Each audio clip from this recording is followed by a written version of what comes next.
예, 그 충청남도가 울산에 이어서 지역 총 생산 1인당 생산이 울산과 충청남도가 이제 1, 2등을 다투는 시간이 지난 한 10년 동안 있었습니다. 아, 예. 예. 그건 이제 그 천안 아산의 이제 삼성의 디스플레이나 반도체 공장들, 네. 아니면은 그 아산과 당진의 제철과 자동차 회사들, 네. 그리고 서산의 이제 화학 회사들, 화학 공장들. 그러니까 이제 우리 대한민국 경제와 수출에 가장 큰 비중을 차지하고 있는 주요 생산품들, 자동차, 반도체, 핸드플레이, 제철, 화학.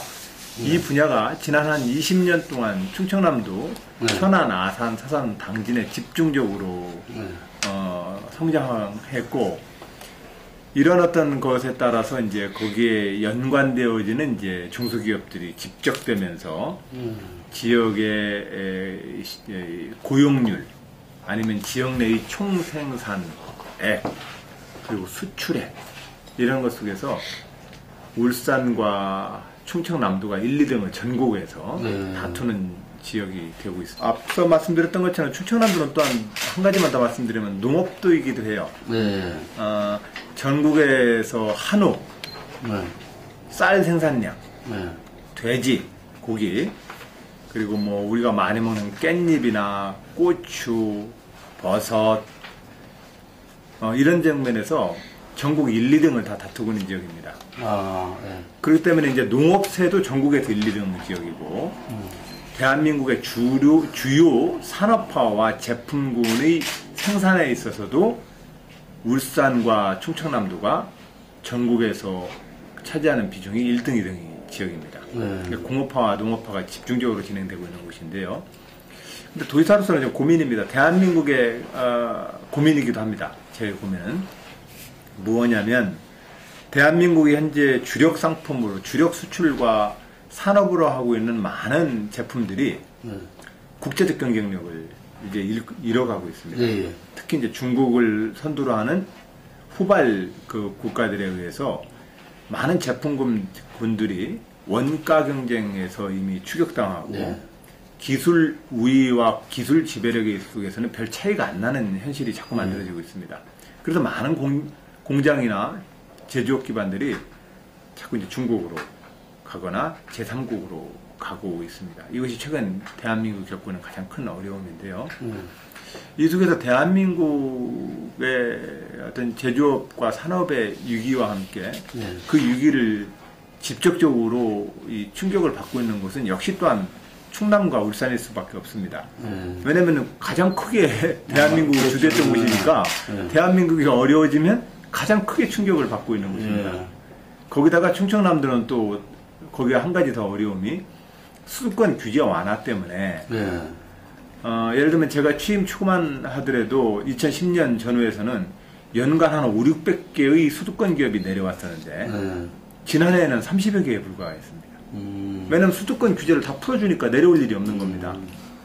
그동안에는 수도권의 그린벨트를 보호한다거나 수도권 주민들의 주거 환경을 보호를 한다거나 수도권의 과밀화 집중을 좀 억제하기 위해서 취했던 모든 장치들을 풀어버리니까 그 제조업 기반의 공장들이 지방으로 안 내려오고 당연히 그 지방으로 내려왔을 때 가장 많은 혜택을 입었던 충청남도 지역이 기업 투자의 집적도가 확 떨어지는, 투자의 상승이 확 떨어지는 이런 어려움을 이중으로 겪고 있습니다. 이런 상황에서 이제 수도권 규제 완화라거나 대한민국의 전반적인 대표 산업들의 국제 경쟁력의 하락이라고 하는 이 두 가지 현실에서 또 한편으로는 거기다 하나만 더 덧붙인다면 FTA 등 시장 개방으로 인해서 농업과 전통적인 우리의 산업들이 보호받기 어려운 현실에서 충청남도 도지사로서 우리 지역의 많은 도민들에게 어떠한 경제적인 미래를 만들 것이냐는 것이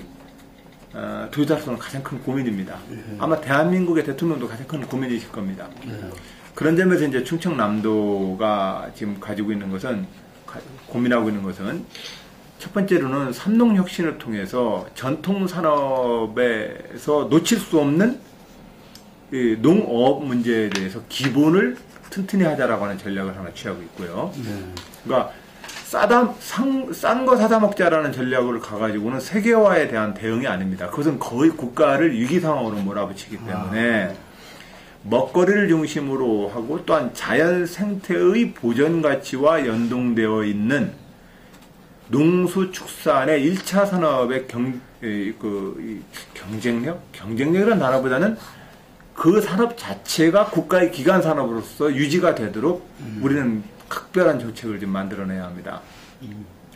그런 점에서 삼농혁신이라고 하는 충청남도의 정책은 이러한 세계화, 변화되는 산업적인 전환기에 신속하게 대응하더라도 우리가 반드시 놓쳐서는 안 되는 기본, 농수축산업에 대한 기본 체력을 강화하자는 쪽에 주목하고 있다는 말씀을 먼저 드리고, 농업, 농어촌, 농어민 요 앞에 산업으로서의 농업, 인적 자원으로서의 농어민, 그리고 공간 전략으로서의 농어촌이 되겠습니다. 요 앞에 자를 따서 삼농혁신이다 이렇게 작업을 해서 요 농수산업이 국가의 뭐 GDP를 올리는데 뭐 엄청난 막 생산량 액수를 차지하는 산업은 아니지만 그러나 우리는 먹고 살아야 되고 식량과 안보, 식량은 국가의 가장 기본이 되며 그 식량을 만들어내는 땅과 그 공간은 국가를 이루는 가장 중요한 국토이기 때문에 이 1차 산업에 대해서는 어느 나라든 소홀히 하지 않습니다. 2010년도 취임하고 나서 한 6개월, 한 1년 지나고 나서 2011년 여름에 충남 도정의 제일 목표를 삼농혁신, 농업 발전과 농업을 확실하게 지키는 목표를 충남 도정의 제일 목표로 삼겠습니다라고 발표를 했습니다. 그때 많은 분들이 그 당장 섞어 나올 수 있는 사업이 아닌데 또 재선도 해야 되는 정치인이 왜 그런 것을 목표로 걸어서 나중에 어려움을 자초하는 것 아니냐 이런 걱정을 하셨어요. 근데 돈 대고 이렇게 패신하는 건요, 정치인과 공무원들이 안 나서도 기업인들이 합니다. 오히려 그분들을 잘 도와주는 전략으로 가는 것이 맞습니다. 즉 시장에서 시장의 원리를 가지고서 성장이 가능한 곳은 이미 많은 기업인들이 혼신을 다해서 이미 다 최고의 엘리트들이 모여서 하고 있습니다. 이것은 정보 분야나 정치 분야에 못지않은 최고의 엘리트들이 모여서 이미 하고 있는 곳입니다. 근데 우리 사회에서 정말로 공적인 어떤 영역에서 정열과 에너지를 집중해야 될 곳은 시장에서는 돈이 안 돼서 아무도 돌보려 하지 않지만 우리 모두를 위해서는 꼭 필요한 부분에 정부나 정치가 관심을 가져야 된다고 저는 생각합니다. 이런 원칙은 제가 앞으로 정치를 하면서 일관되게 제 정치의 원칙이 될 것입니다. 이미 시장에서 각광받고 있는 영역은 정치나 공공분야가 나서서 거기서 이렇게 광을 내려고 할 일이 아닙니다. 그건 열심히 좀 도와주면 됩니다.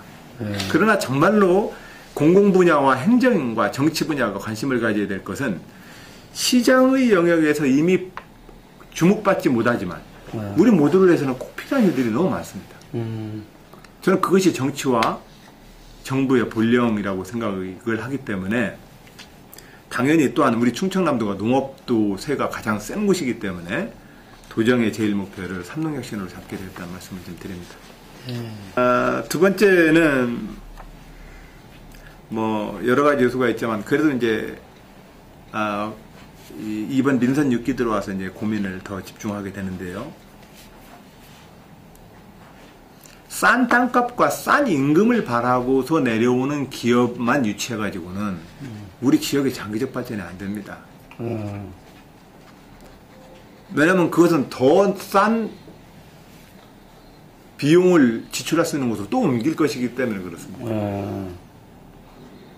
그리고 그런 관점으로 자꾸 하는 것은 제가 볼 때는 도민의 어떤 장기적인 번영과 행복을 또한 그런 것들을 도모해야 되는 대표자로서 제 책임을 다 못하는 것 같아서 문제는 경제산업에서 미래의 성장 동력을 어떻게 만들 것이냐는 문제, 또 우리가 미래에도 계속해서 우리 아이들의 일자리가 되고 우리 대한민국과 충청남도 도민들에게 좋은 일자리가 될 수 있는 게 뭘까. 우리 어렸을 때는 우리 부모님들이 그랬어요. 너 농사 짓지 말고 가서 공고라도 나와가지고 회사 취직하라고. 우리는 그럼 지금 우리 아이들에게 뭐라고 얘기를 하겠습니까? 이 관점으로 놓고 보면 우리는 미래에 어떠한 산업을 위해서 우리는 좀 노력해야 됩니까? 근데 앞에 말씀드렸던 것처럼 그거 뭐 시장의 기업들이 다 알아서 할 일 아니냐라고 반문하실 수도 있습니다. 그러나 시장의 기업들은 당장 이윤 구조가 맞아야 투자가 가능합니다. 예를 들어서 태양광 모듈 사업에 웅진그룹의 윤석금 회장이 투자를 했다가 상당히 어려움을 겪었는데 예를 들면 우리 누구나가 다 화석연료가 무한하지 않다는 것을 예견하고 있고 그 속에서 새로운 에너지를 만들어야 된다고 생각하고 있지만, 그러나 이 분야는 우리 모두가 필요하다고 함에도 불구하고 당장 돈이 안 되니까 투자를 못하게 되어 있습니다. 투자하면 그렇게 기업들이 어려움을 당하게 되어 있습니다. 그럼 이 분야에 대해서 공공 분야가 어떻든 간에 이 산업 기반들의 미래를 개척하기 위해서 노력해 줘야 합니다. 수소연료전지 시대다 이렇게 얘기하는데, 수소연료전지 시대도 그냥 내버려둔다고 수소연료전지 시대가 갑자기 만들어지지 않습니다. 마치 우리가 지금 쓰는 지금 인터넷 모든 망도 김대중 대통령 때 했었던 광 케이블망과 각종 인터넷망에 대한 기본 사회적 기반 시설이 깔리지 않으면 우리가 지금 안 되는 것처럼. 근데 저 시설을 모든 개별 기업들이 자기 이윤 동기를 가지고 투자할 수 있느냐? 못합니다. 그 결정하기 어렵습니다.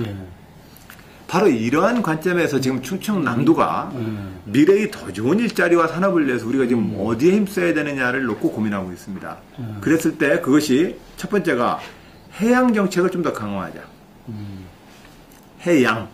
충청남도가 농업도이긴 하지만 또 우리가 해양도이기도 합니다. 바다를 끼고 있습니다. 그 바다 중에서도 어떤 바다냐? 황해입니다. 해양에 대해서 주목하는 충청남도. 그 해양이 이제까지는 수산업과 연근의 어업 정도의 수준이었다면 이 해양이 가지고 있는 다양한 미래의 산업적 가치를 좀 더 증대시키기 위한 정책을 집중하자. 이것이 이제 해양건도 충청남도의 목표, 미래 산업에 대한 목표고, 두 번째로는 더 나아가서는 우리의 제1교역 상대국이 중국이 되고 있습니다. 그런 점에서 서해안 황해 경제권 시대를 꾸리기 위한 물류, 항만, 산업단지 그리고 관광 산업에 대한 개발 투자를 서해안과 황해 경제권이라는 개념을 놓고 투자하려 노력하고 있습니다. 세 번째로는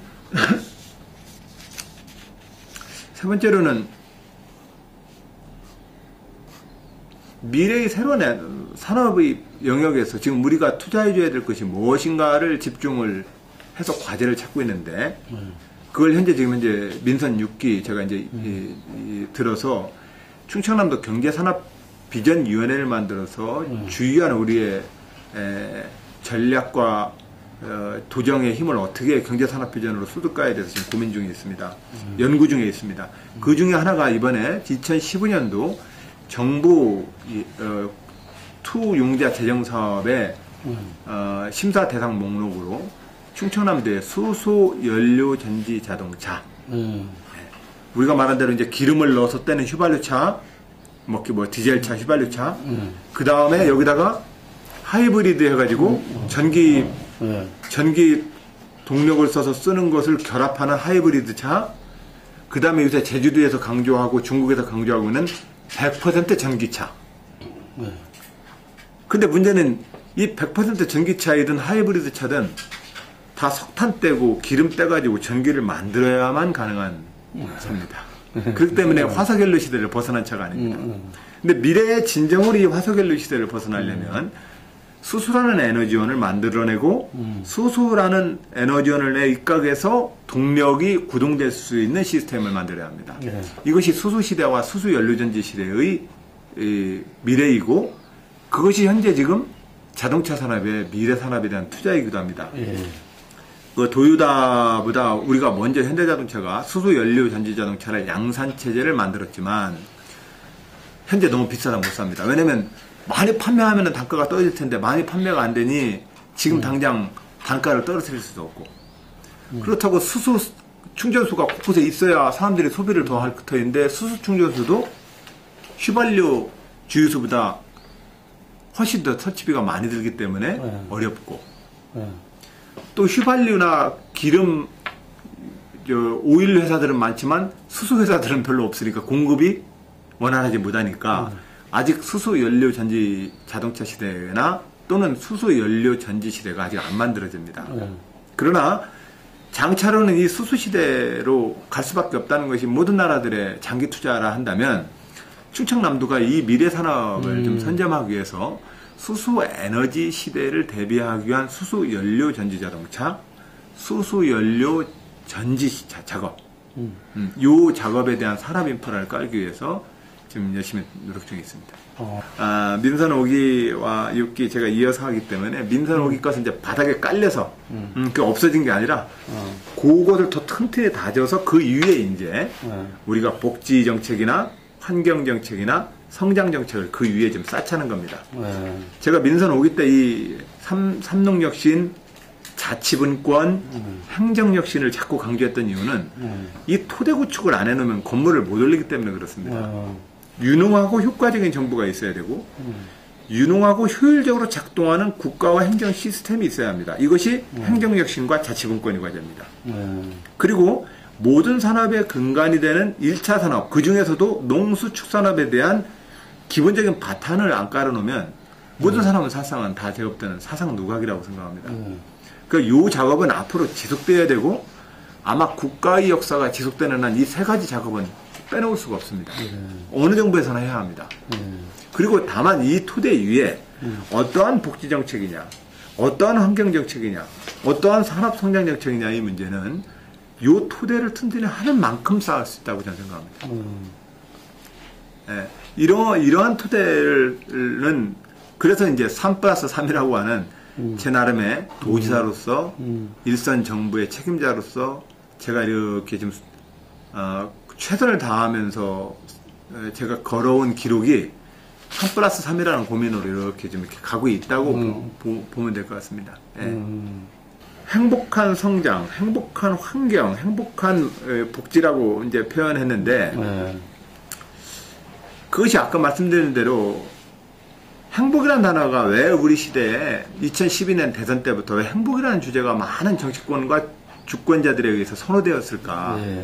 우리 손학규 대표가 하는 저녁이 있는 풍경도 굉장히 사람들에게 주는 울림이 있었단 말이에요. 그게 왜 그런가? 즉 결과적으로 우리의 모든 물질적 발전과 성취는 인생의 행복으로 귀결된다라고 하는 것에 대한 모두의 갈구거든요. 이제 그런 점에서 그러려면 어떻게 해야 되냐? 그러려면 물질과 돈 중심의 인생, 물질과 돈 중심의 출세관, 물질과 돈 중심의 국가 발전관으로부터 좀 벗어나야 합니다.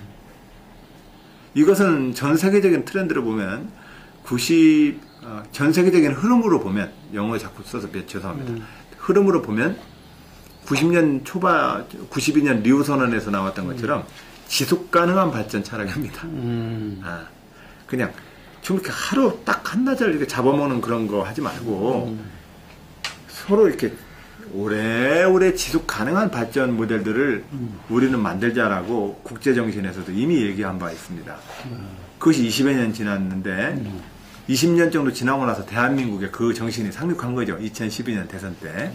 이제 그런 측면에서 민선 6기에서 행복과제라고 이렇게 표현한 것은 바로 그는 지속 가능한 발전 철학에 입각해서 성장과 복지와 환경이라는 주제를 한번 좀 살펴보자.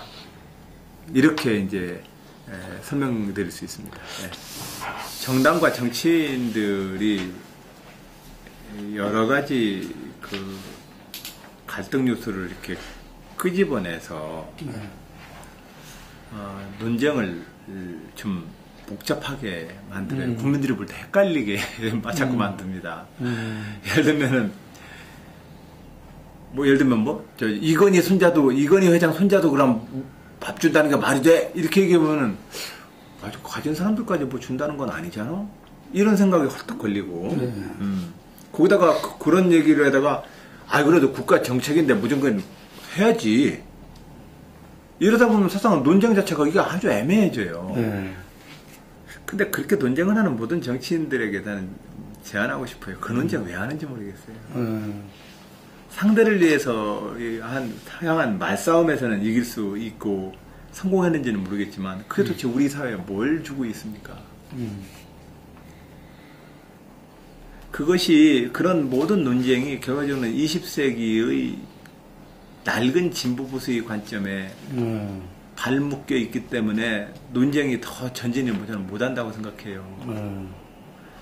지금 현재 20세기 방식으로 이 가진 자 걸 뺏어다가 없는 자에게 나눠주자라고 하는 슬로건이 성립되는 겁니까? 난 아니라고 생각해요. 그러니까 무상 복지 시리즈라는 이 무상이라는 단어도 제법되는 20세기의 낡은 언어입니다. 무상이 어디 있습니까? 다 국민들이 생산한 거죠. 기업들이 많이 버는 돈은 그 돈은 그럼 우리 국민 돈이 아니고 그럼 누구 돈입니까? 우리 국민 모두가 노력해서 번 돈이죠. 현대자동차든 핸드폰이든 뭐든 우리가 이 국민경제 단위에서 우리는 뭔가의 마다들을 키우기도 했고 그 대기업 마다들을 대기업이라고 비유한다면 다 우리 국민경제의 결과입니다. 그렇기 때문에 그것을 갖다가 20세기 방식으로 부자들 거 뺏어서 누구 나눠준다는 관점도 그건 진보의 가치가 될 수가 없습니다. 보수진영도 마찬가지입니다. 보수진영도 그 논쟁에다가 싸움을 붙이는 겁니다. 근데 지금 정말 우리에게 필요한 것은 누구 거 뺏어다가 누구 준다라는 관점이 아니라 어떻게 하면 지금 이 전환기에 대한민국 국민경제가 돌아갈 것이냐. 일자리의 양극화를 통해서 중산층과 각 가정의 소득은 자꾸 떨어지고 있고 기업들은 사내 유보금이 많지만은 그것이 투자로 이어지지 않고 새로운 일자리로 이어지지 않고 있고 일자리가 만들어져도 기계가 일을 해버리고 사람한테는 좋은 봉급 나오는 일자리가 안 만들어지는 이 현실에서 대한민국 경제는 어떤 방식으로 돌아가야 되느냐 이런 관점에서 국가재정은 어느 정도 수준의 사회적 투자를 할 것이냐의 문제거든요. 이 논쟁이 무슨 선별적이냐, 포퓰리즘이냐, 뭐 무상이냐, 왜 이런 식의 논쟁을 하는, 그것은 20세기의 정말 낡은 관점에서 그 정쟁을 하기에는 유효한 단어들이지만, 정쟁을 하기에 유효한 단어일 뿐, 현실과 미래의 대한민국을 위해서 그 단어를 가지고는 절대로 안 풀립니다. 그런 점에서 공짜라고 하는 개념 자체가 없습니다. 우리는 적절한 수준의 국가 재정을 통해서 국가가 어느 정도 수준의 사회적 투자를 할 것인지를 결정하는 것 뿐입니다. 그리고 그것이 국민경제의 선순환에 국가 재정이 어느 정도의 수준 깊이에서 어느 정도의 영역에서 어떤 방식으로 그 국가 재정을 집행하는 것이 국민경제의 전체 흐름에 도움이 되는지를 우리는 논의를 해야 되는 겁니다. 그리고 또한 현실에서 일자리 양극화와 두툼한 지출력을 가지고는 중산층이 열버지고 있는 오늘의 대한민국 경제에서 어떤 방식의 국가재정 개입이 효과적이냐에 대해서 논의를 해야 되는 겁니다. 이 문제를 갖다가 내 것 뺏어간 사람에 대해서 모두 한풀이 하자라고 하는 쪽으로 공격을 해서는 안 됩니다. 그건 다 20세기 방식의 낡은 싸움입니다. 우리의 현실에 그냥 보자 봤으면 좋겠어요. 그런 점에서 지금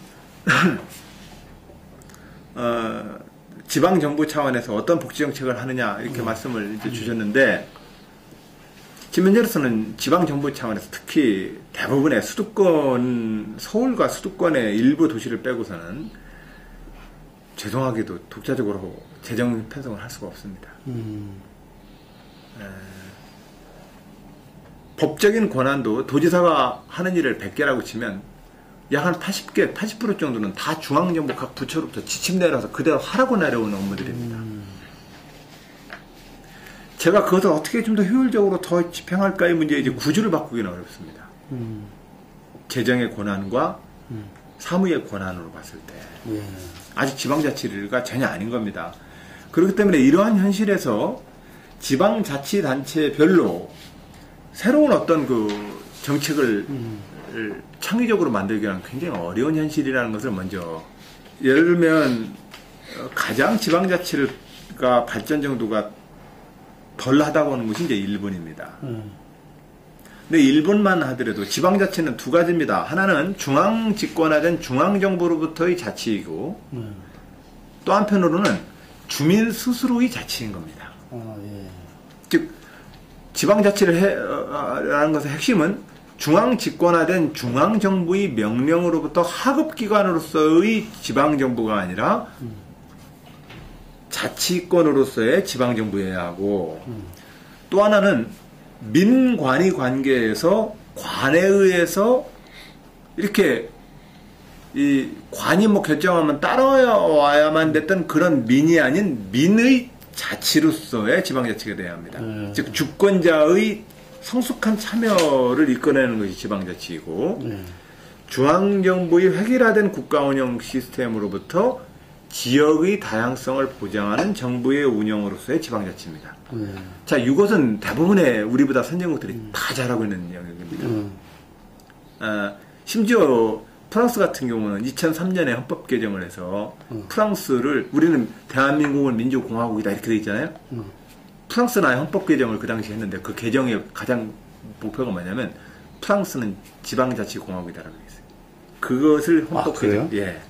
그러니까 이제 그게 왜 그러냐면 21세기 민주주의는 결과적으로는 주권자의 자기책임성과 다양한 형태의 정부의 구성을 통한 정부 영역의 능동성이 21세기 민주주의의 가장 핵심이기 때문에, 핵심적 과제이기 때문에 그렇습니다.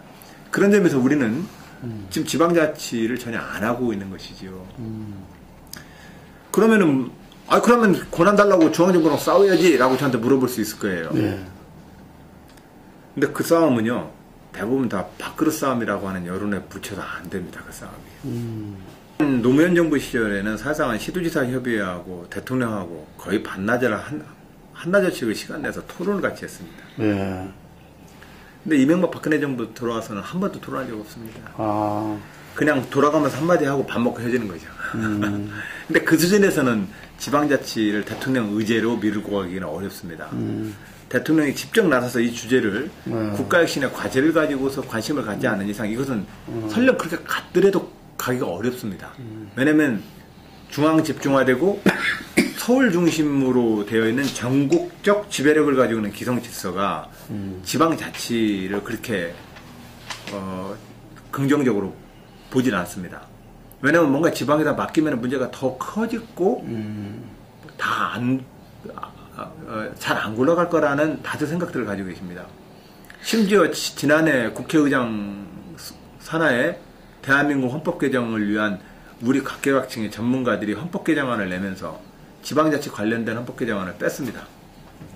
그 발표, 한 2년여의 논의 결과를 발표하면서 그것을 왜 뺐느냐고 기자들이 물어보니 아직 지방자치는 시기상조라는 생각이 다수의 압도적 생각이었다고 한다는 겁니다. 그 시기상조라고 하는 단어가 난 그걸 보면서 너무너무 실망스러웠습니다.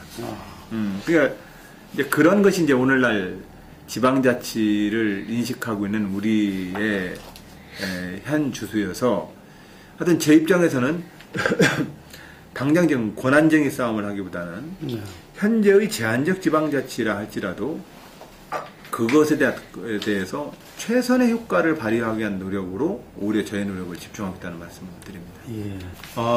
물론 개인적으로 그분 김대중 대통령님하고 개인적인 어떤 같이 모시고서 일을 했다거나 이런 관계는 없지만, 그러나 대한민국의 민주화의 역사에서 또 제 인생 역사에서 굉장히 김대중 대통령과 민주당 역사는 저한테 굉장히 많은 영향을 줬죠. 예를 들면 제가 1980년 고등학교 1학년 때 대전에서 학교를 계엄사에 잡혀서 제적당했는데 그 원인이 어떤 계기가 되었던 것도 5.18 광주항쟁과 김대중 사형선고였습니다. 그 당시 상황은 저의 정의감으로 볼 때 전두환 신군부와 5.18 광주 학살은 용납할 수가 없었습니다. 더군다나 야당 지도자에 대해서 갑자기 간첩 반역죄 수개를 만들어가지고는 사형을 언도하는 이 대한민국의 사법과 행정 권력체계에 대해서는 동의할 수 없었습니다. 그래서 이제 뭐 이리저리 문제의식을 가지고 오늘날까지 이제 제가 이 길을 들어서게 되었는데, 저는 김대중 노무현의 집안의 장자가 되겠다라고 한 얘기는 정당인으로서의 발언입니다. 아, 장자가 되겠다. 예. 의지를 나타내는. 예. 그건 대한민국의 당원이라 한다면, 즉 정치인이고 정당인이라 한다면 당연히 그런 포부를 가지고 정당으로서 임해야 합니다. 왜냐하면 대한민국 역사에는 민주당으로 표현되는 야당, 현재의 야당의 역사가 있었고,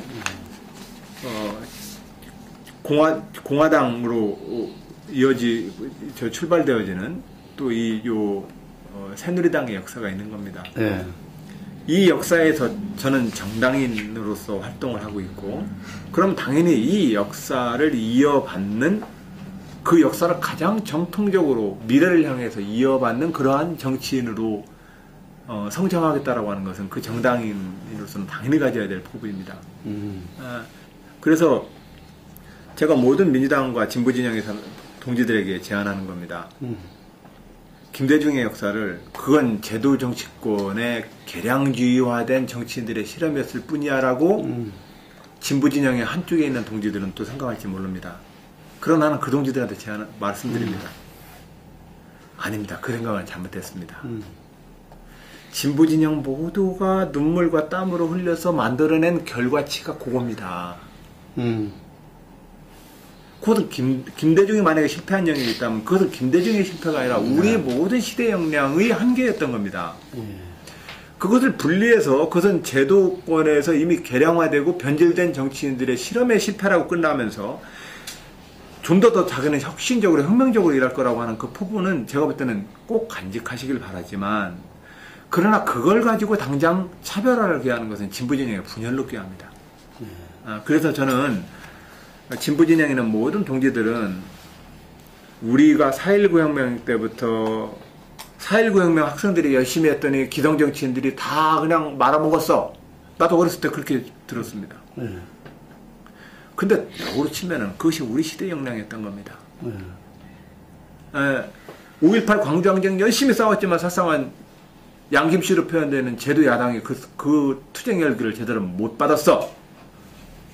그렇게 분리를 해서 찾을 수 있는 자기의 정파적 실체를 가지면 안 됩니다.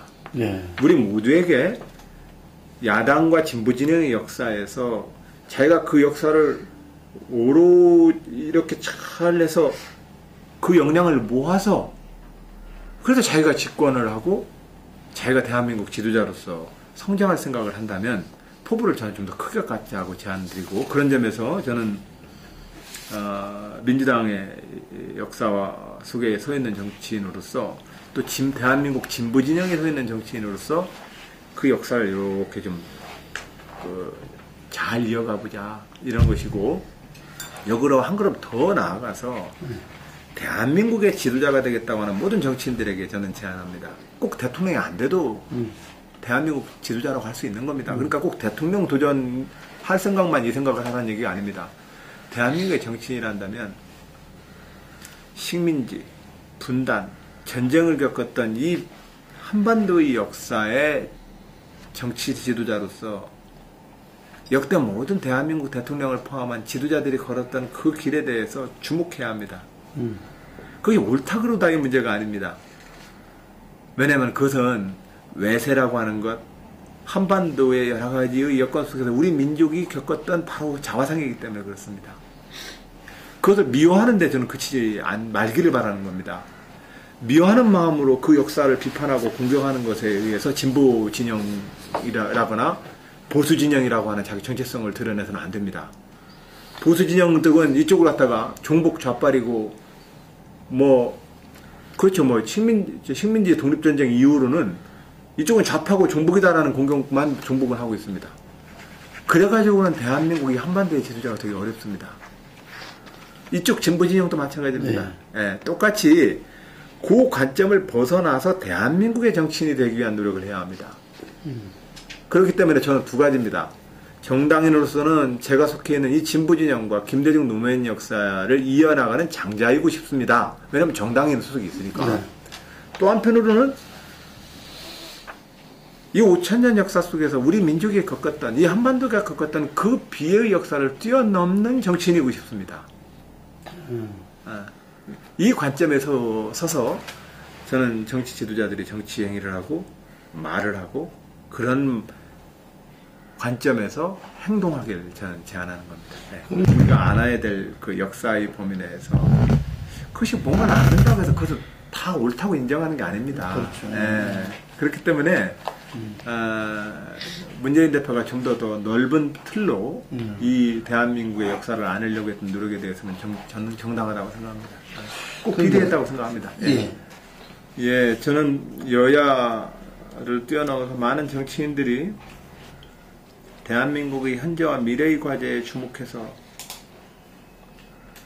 또 어떤 나라이든 진보와 보수라는 여당과 야당이라는 양날개로 살아가고 있는 국가가 운영된다라는 현실을 인정한다면 그 관점에 서서 새로운 의제들과 새로운 문제제기를 좀 해줬으면 합니다. 저는 새로운 단어와 행동들이 좀 많이 나오길 바랍니다. 지금 나오는 단어들은 대부분 다 20세기 때 우리가 너무 많이 해왔던 단어들입니다. 좀 다른 방식으로 우리는 접근했으면 좋겠습니다.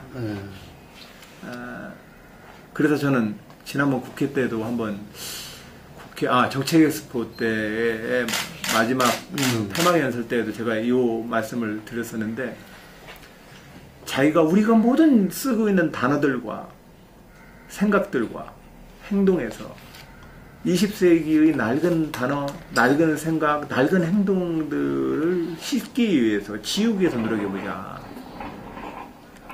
그래야만 우리는 현재와 미래의 과제에 집중할 수 있고 그래야만 우리는 더 생산적인 논쟁을 할 수 있습니다. 아직 역사가 바로 세워지지 않았지 않느냐? 아직도 우리는 청산하지 못한 역사가 있지 않느냐라고 얘기할 수 있습니다. 예, 그것은 그것대로 해야 합니다. 김영삼 대통령 이래로 우리는 과거사 역사 바로 세우기라거나 김영삼 대통령의 국가인권위원회 화해와 평화를 진상조사위원회 등 많은 활동을 해왔습니다. 앞으로도 그러한 활동들은 계속해서 우리는 학계와 시민사회 그리고 비정보기관과 정보기관의 합쳐서 계속 노력을 해야 합니다. 그러나 그 주제가 현실의 정치쟁점이 되는 것은 저는 반대합니다. 왜냐하면 그 주제를 가지고 현실의 정치쟁점이 되면 우리는 지금 3대조 4대조 할아버지의 싸움을 가지고 다시 현재의 그 후손들이 편을 먹기 때문에 그렇습니다.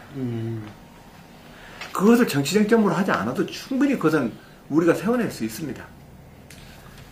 현재와 미래를 가지고 얘기합시다. 예를 들면 조중동 문제에 대해서 언론에 제기는 얘기하는 거 있어요. 조중동을 일제 때 당신들 그런 데는 신문 안 했냐는 얘기 안 하고서도 그 언론이 가야 될 길을 가지고 우리는 제시할 수 있고 비판할 수 있어야 합니다. 그것은 이미 시민사회와 정부와 비정부기관에서 이미 논의를 해서 계속해서 싸우고 있는 내용입니다. 그건 새삼스러운 용기가 필요한 것도 아닙니다. 이미 그것은 진행되고 있고 앞으로도 진행되어야 합니다.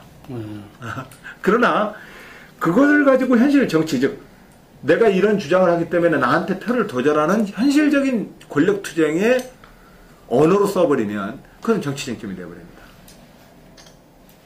그러니까 우리 지도자와 정치인들이 당장 이러이러한 정책과 소신이 있으므로 나를 지지해 주세요라고 하는 그 지지 이유를 설득하고 홍보하는 데 있어서 과거의 이 문제로부터 좀 자유로워지길 저는 바랍니다. 그리고 거듭 말씀드리지만 저의 이런 태도는 다 묻자는 얘기가 아닙니다. 그건 이미 우리가 추진하고 앞으로도 해야 될 일들입니다. 그래서 어떠한 것을 정치쟁점화 시키는 것은 정치인들이 미래를 향해서 정치쟁점을 좀 해줘라. 그리고 그것은 새로운 언어, 새로운 생각과 새로운 행동이길 바란다. 저는 우리 세대와 또 미래의 모든 선거는 그 지역적 구분을 가지고 경쟁하는 구도는 확실히 벗어났으면 합니다. 벗어났으면 그좀 현실이잖아. 그러나 그렇기 때문에 저는 그거에 대해서 자꾸 벗어나자고 말씀을 좀 드리는 거죠. 그 관점으로부터 벗어나자. 저도 또한 충청남도 도지사를 하고 있습니다만 충청남도 도지사로서의 모든 업무는 대한민국의 과제입니다. 충청남도만의 과제인 경우도 있지만 그것은 또한 대한민국의 과제입니다. 그런 측면에서 그 최근에 이러한 어떤 그 불미스러운 일들에 대해서는 저도 또한 지역민의 한 사람으로서 굉장히 안타깝지만, 그러나 정치 관점과 앞으로 대한민국 속에서의 새로운 리더십의 문제는 지역적 구도를 뛰어넘는 어떤 그 이야기들이 중심이 되어서 사람들이 평가받고 또한 저도 평가받길 바랍니다.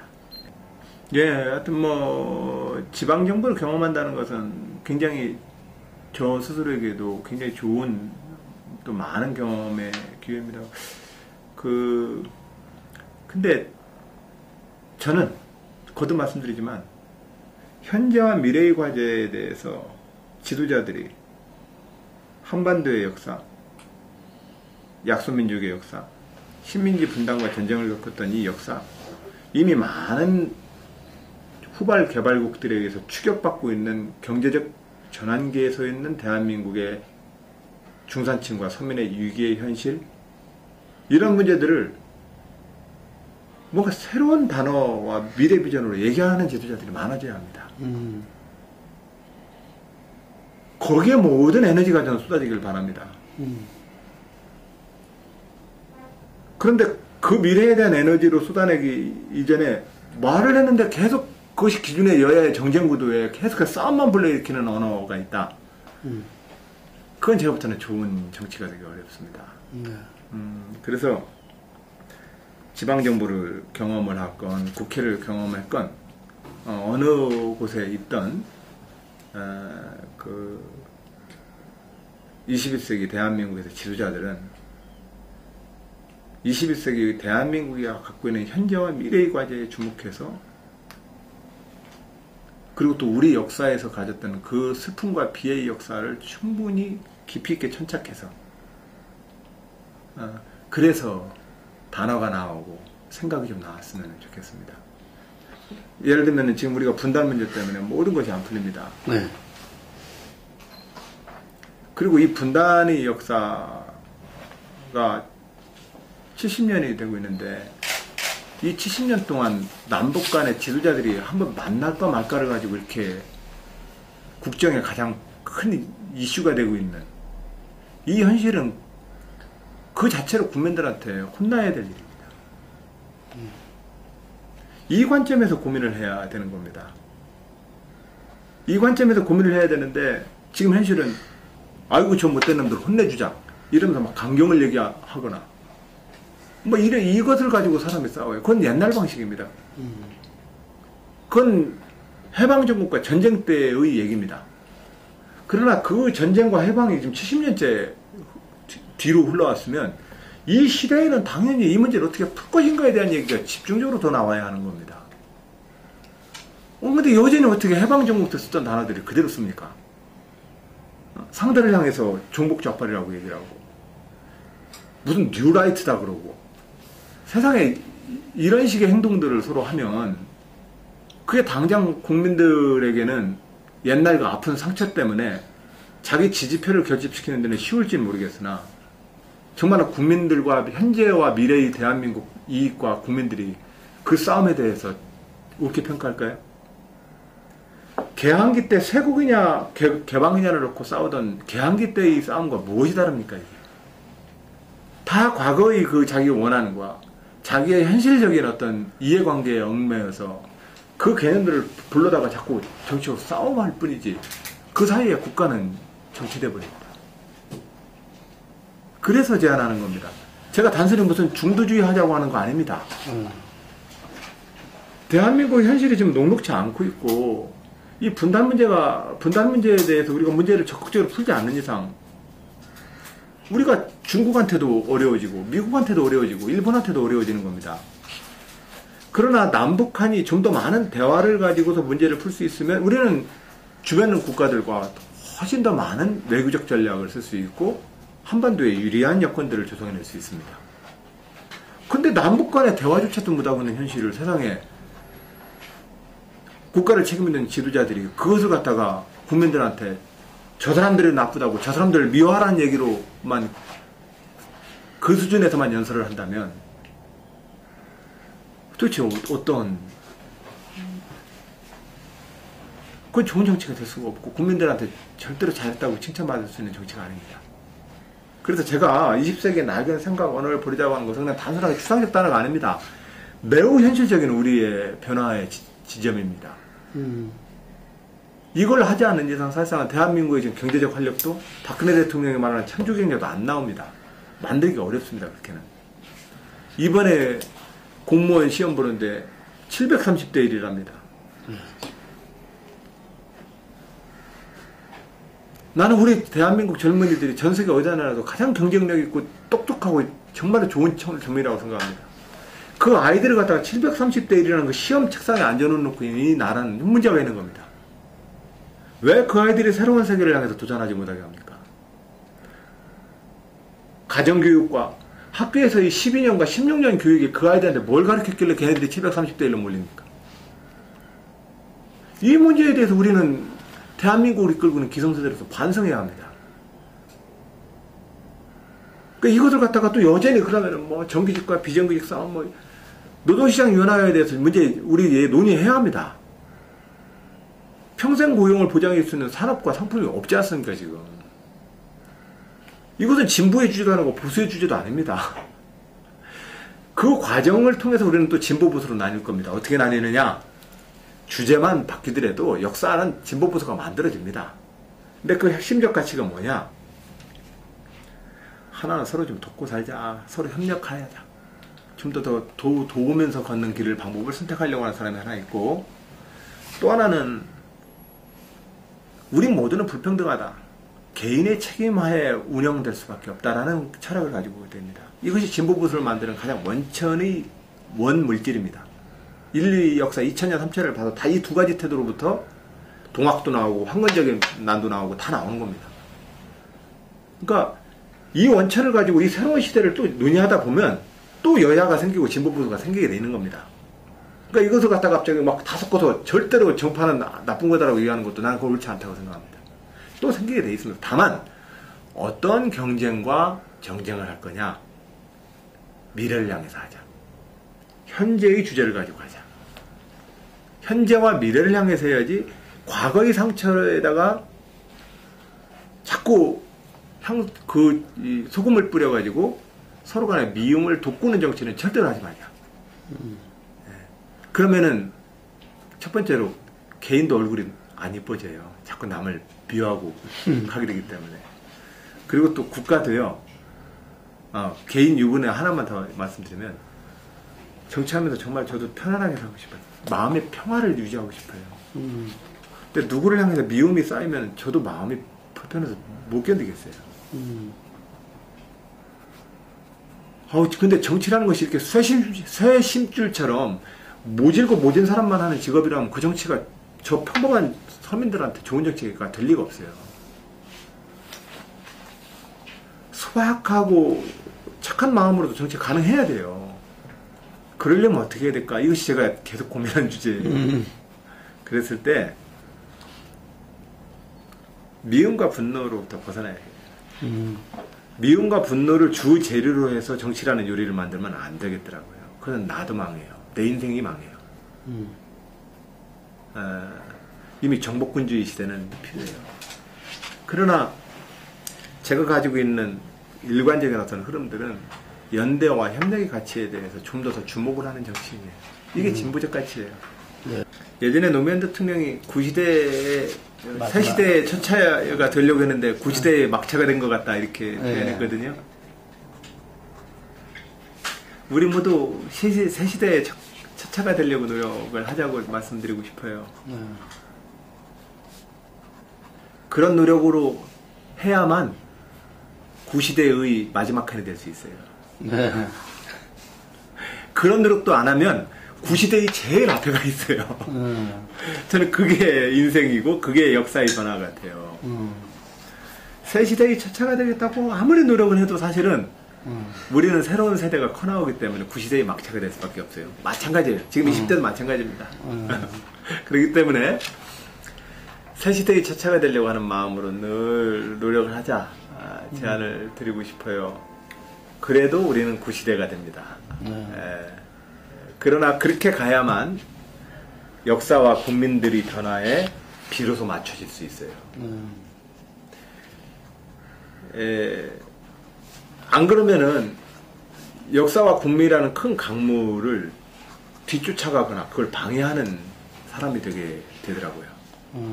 산업도 마찬가지입니다.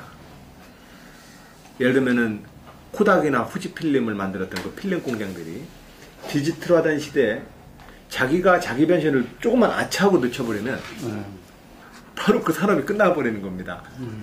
역사도 마찬가지입니다. 국민들이 지금은 막 박수치고 막 잘한다고 하는 것 같지만 그러나 국민들에게 여론조사를 해보면 국민들은 두 가지 늘 얘기를 하시잖아요.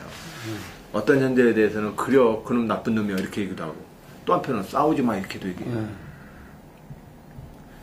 그랬을 때 정말 우리가 주목해야 되는 것은 싸우지 말아야라고 하는 국민의 마음이에요. 아이고 저런 나쁜 놈 그놈 괘씸한 놈이네 이 국민들이 그렇게 여론을 한다고 해서 그 사람 죽이라는 얘기 아니에요. 그게 역사라고 나는 생각해요.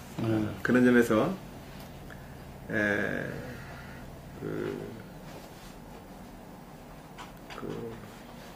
그런 관점으로 놓고 보면 지금 세계화, 개방화, 노동시장, 연금개혁, 분단, 통일정책 이 모든 것들이 사실상은 새로운 관점으로 놓고 보자라고 하는 저희 제안으로 본다면 지금 현재 우리가 사용하고 있는 모든 단어는 옛날 단어들이에요.